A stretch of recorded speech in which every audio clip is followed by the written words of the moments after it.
बोलूं सर? हाँ। तो ये सवाल ये है कि सर हमें अपने प्रतिदिन दिनचर्या में कैसा रहना चाहिए कि हम मतलब डिप्रेशन में नहीं आए, मतलब एक खुशहाल जिंदगी जिए, मतलब ये डिप्रेशन वगैरह जो ये बीमारी, मतलब क्या अपना खाना पीना रखना चाहिए, स्वस्थ रहना चाहिए क्या? जैसे डिप्रेशन ना आए तो खाना पीना क्या चाहिए, ये पूछना चाहते हैं? हाँ, मतलब हमारा क्या अपनी ओर से प्रयास किया जाए क्या डिप्रेशन भी नहीं हो? ओसीडी के दौरान डिप्रेशन की संभावना थोड़ी बढ़ हो जाती जाती है ना। हाँ, उसके लिए सबसे अहम बात यही है, सबसे बड़ी बात सर ये है कि हम अपना धैर्य खो देते हैं। जल्दबाजी तो ओसीडी का मेन फैक्टर है कि इंसान जल्दी जल्दी चाहिए, वो एंजाइटी को सहन नहीं कर पाता है, वो टॉलरेट नहीं कर पाता है, उससे हो नहीं पाती है। उसको लगता है कि कंपल्सन करके बस मैं एंजाइटी को ठीक कर लूं, बस जल्दी से कर लूं, जल्दी से। वही जल्दबाजी उसके लिए खतरनाक साबित होती है। तो देखो, खाने पीने का ओसीडी से डिप्रेशन से संबंध नहीं कोई है, मतलब नहीं है, कोई दिक्कत नहीं है। जैसे आपका शरीर है तो आपकी डाइट और आपका रूटीन वेरी गुड है कि आपके अंदर कोई डाइट में या कोई चक्कर नहीं है, नहीं तो वो शरीर बता देता ना। हाँ, शारीरिक रूप से आप एकदम स्ट्रॉन्ग, फिट एंड क्लीन जो भी है सारी आपके अंदर है। बस ध्यान रखना है मेंटल डाइट का। मेंटल डाइट इंपॉर्टेंट है कि आप मानसिक खुराक क्या ले रहे हो। वो आपने एक तो जो भगवान के बारे में बातें करें उनको मारो ताला, बिल्कुल। धार्मिक किताबों को छोड़ दो, साइड कर दो। साइड कर दो, सारी घर में है तो फेंकाओ, रद्दी वाले को दे दो ताकि कोई और डाटा ना ले पाए। किसी को गिफ्ट भी नहीं देनी है, रद्दी वाले को देनी है। दूसरा, ये जो यूट्यूब पे चैनल बनाते हैं पप्पू ददू, ये वो कोई कहता है मेरे प्रभु, ये प्रभु, वो प्रभु, जो रंगे सियार हैं, जो कोई लाल पहन के आएगा, कोई पीला पहन के आएगा, कोई हरा पहन के आएगा, कोई सफेद पहन के आएगा, कोई भगवा पहन के आएगा, कोई बाल मुंडवा के आएगा, कोई बाल बढ़ा के आएगा, कोई चोटी करके आएगा, कोई कुछ करके आएगा, कोई यहाँ पर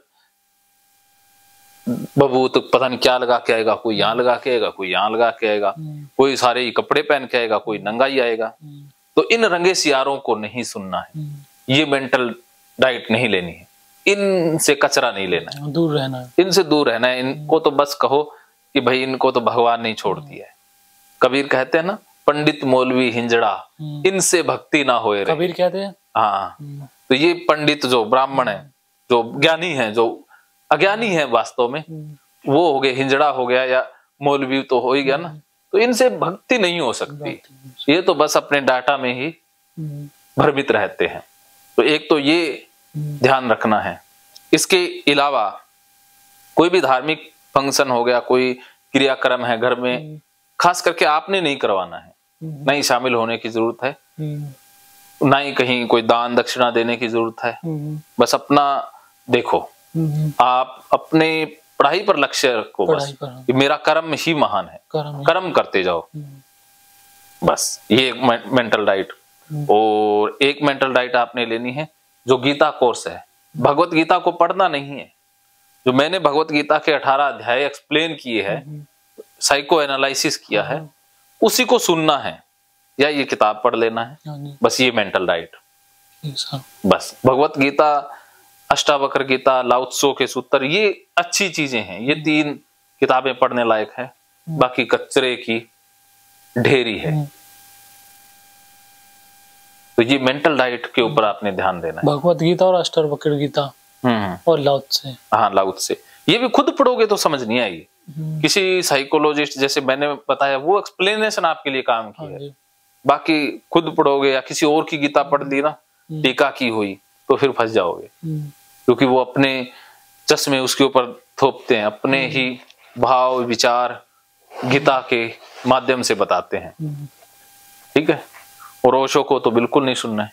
ठीक है, नहीं तो फिर इतने खतरनाक हो जाओगे कि मैं भी संभाल नहीं पाऊंगा, क्योंकि फिर आपके अंदर तर्क वितर्क आएंगे ना। आपका मन अशांत हो जाएगा, फिर सुन नहीं पाओगे, फिर सुना ही पाओगे।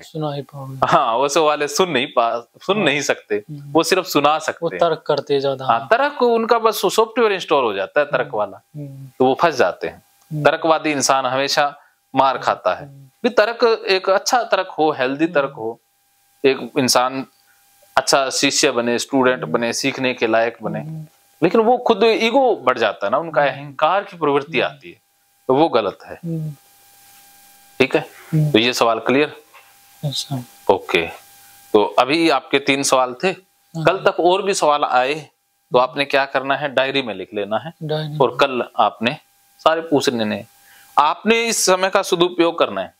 कल का दिन आप मुझे उलझाए रखो से कोई दिक्कत नहीं, जितने सवाल आप पूछ सकते हो पूछो, कल बाकी नहीं रखना, क्योंकि उसके बाद फिर ना मैं समय दे पाऊंगा ना आप के लिए समय। तो इन 2 दिन का आपने फायदा उठाना है।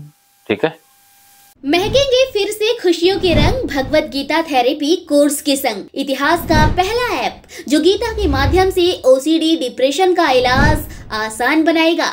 ओसीडी डिप्रेशन का इलाज हुआ और भी आसान, और वो भी बिना दवाई, घर बैठे। किसी को बीमारी की चिंता है तो किसी को चिंता की बीमारी है।